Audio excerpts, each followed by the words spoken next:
So I was really connecting to this week and last week's discussion on school safety. Last week, in the beginning of the week, we had several massive fights on campus that were incredibly brutal. And we have up to 15 students that are facing expulsion because of that, because they were so violent and premeditated.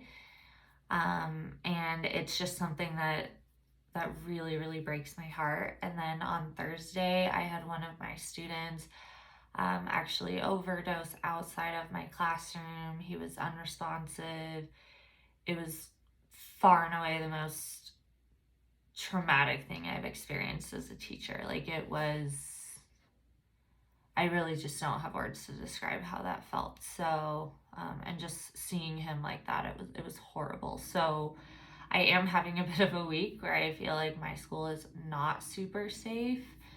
I am going to talk a little bit about how awesome I think our campus security officers are, and how I don't really think that cops have a place in schools. But I will say that there are a lot of problems at my school, and there's so many things just systemically that need to change. And our kids are in a lot of trouble. They're in a lot of trouble, like emotionally and physically, and it's just really scary out there right now. So I just wanted to start by talking about that. So one of the chapters that I chose to read was The Cops Are Counselors by Pedro Noguera. And I chose this one because it's something that I think about a lot too. So we have a student equity group within the district that the students themselves started. They call themselves Gen Up FCUSD, and one of their slogans is "Care, Not Cops." And they spent a lot of time and a lot of effort trying to make sure that SROs, school resource officers, didn't have such a huge presence on our campus. And they did a wonderful job of citing all kinds of statistics, data, studies that showed that cops, like we've seen here, are not preventing mass shootings. They are only perpetuating the school to prison pipeline, and they're making our students feel uncomfortable. So I thought that this chapter was really interesting because it went through all of that stuff. So when it looked at the study done by the Secret Service, and it found that trust was like a huge theme that needed to be built amongst students and adults in order for them to actually feel safe. It talked a lot about school shootings. I think that that's every teacher's kind of worst fear. And it talked about how having relationships with students can be so important and possibly productive when it comes to preventing a mass shooting like that. I really liked the part where it talked about for campus security, hiring an older woman that kind of had a place in the community, and how students would really listen to her because they respected her. So, it's not that she was necessarily like a big man that a lot of students would fear just based on their physical appearance, but she had the genuine respect of the students. So we kind of have something like that going on at our school with our campus security. We've recently stopped having a school resource officer on campus, like having a constant presence. So she was there with her police car, like parked by the office every day. And the district kind of listened to students, and there's school resource officers that can kind of be on standby and come around, but we don't have one that's always on campus. So we have some campus security staff. There's about 4 of them, and whenever I'm like walking to and from a class or the office, if there's a lot of students out, they're actually talking to them.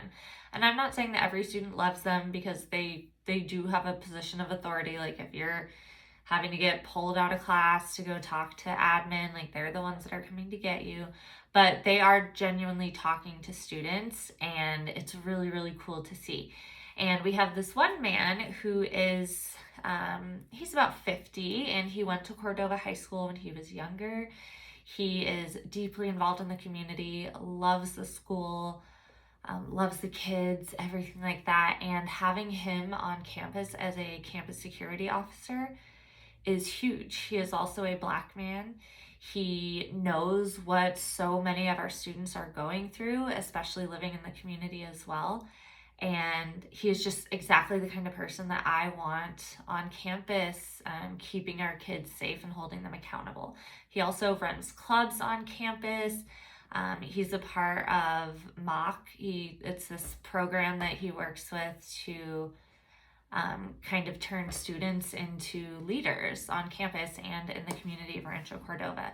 So just that section on hiring that woman instead of like a large man to be part of campus security, I really appreciated that because I see that as well. I see that somebody like him is so much more impactful. The students are more comfortable with him than they are with a police officer who really their only position of authority is coming from the gun that's in their holster. So I think absolutely that a caring adult is far more impactful, far more influential on the overall safety of a campus.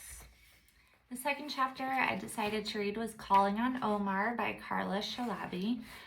I really liked this section just because I thought it was very sweet. I have had many students who I initially did not want to call on, like Omar. I thought that they would be, disruptive, kind of derail things. But then when I take a step back and I kind of let them do their disrupting, it actually ends up being sometimes really profound and meaningful, or sometimes it's just a break in this seriousness of school. And they can just say something like silly or sweet, or there are times when I'm like, yeah, that was disruptive. We shouldn't have given that the time there. But for the most part, what kids have to offer in the classroom is really, really powerful. And I think that so often teachers see their positionality as this higher person of authority. The students are their subordinates. What the teacher says goes, and that they are kind of the possessor of all of the knowledge. But if teachers really stepped back and just humbled themselves a little bit and realized that these children have a lot to teach us as well, I think that would make this job just so much more wonderful for everybody else. I don't teach like kindergarten, like younger children. I teach like 14 to 18-year-olds, but even then, a lot of teachers will say they keep me young, and we mean that, and that not that we're like with all of the lingo these days, or we know what's cool and what's not cool, but that they remind us that there's some things that are just good to laugh at, some things to not take too seriously, some things to celebrate that an adult might not necessarily think to celebrate. So I just really appreciated this chapter. I initially wasn't sure why it would belong in a section on school safety, but I keep having to remind myself over the past couple of weeks that safety is not always about physical safety. So like that section on cops or counselors that looked a lot at school shootings and data and information surrounding that. That is an element of safety, absolutely. But we also have to make sure that our kids feel emotionally safe in class. And that's something I just don't want to forget about, as I promise to make my classroom a safe space. I need to make sure that students like Omar are being heard and that they are being given a chance to transform our classroom, just like I hope to transform my classroom. So it was just a fun section that definitely made me think about some kids who I have probably silenced in the past. And it reminded me to let kids derail the conversation sometimes, because they might be taking us in a really good direction. I lastly decided to read School Justice, Teaching Politically Fraught Topics by T. Elijah Hawks. This chapter genuinely felt like I was being spoken to by this author. I had just done my article critique in Dr. Lozano's class looking at how teachers perceive their place in a schooling system that doesn't necessarily want them to talk about controversial topics, but they know in their heart that they need to be teaching for social justice. And it was just them kind of wrestling with, I could lose my job, I could get in trouble, I could have parents call in to the principal, but they still find a way to kind of navigate around that and teach for social justice like they should. So I just wanted to read this first paragraph, just in case whoever is watching did not read this chapter, because it just felt like it was speaking to me. It says, you are a teacher troubled by the paradox. You believe in the creative and liberating power of education, and yet you work in a system that has perfected regimentation and confinement. You know that the health and rejuvenation of your society demands disruptive and youthful critique, and yet your classroom and school can stand only so much youthful disruption. You strive to empower young people to challenge the status quo, and yet getting through any given day demands that you demand that rules as they are be followed. And the paradox is more troubling still. You believe your school can be a place where the youth learn the names and ways of the oppressors, indeed how to unseat them, and yet you know that the schoolhouse is but a few steps from the master's house, and your tools are also his tools, and you are an agent of his state, a nation born and built through genocide and slavery. That was incredibly powerful to me. That part where it says your tools are also his tools.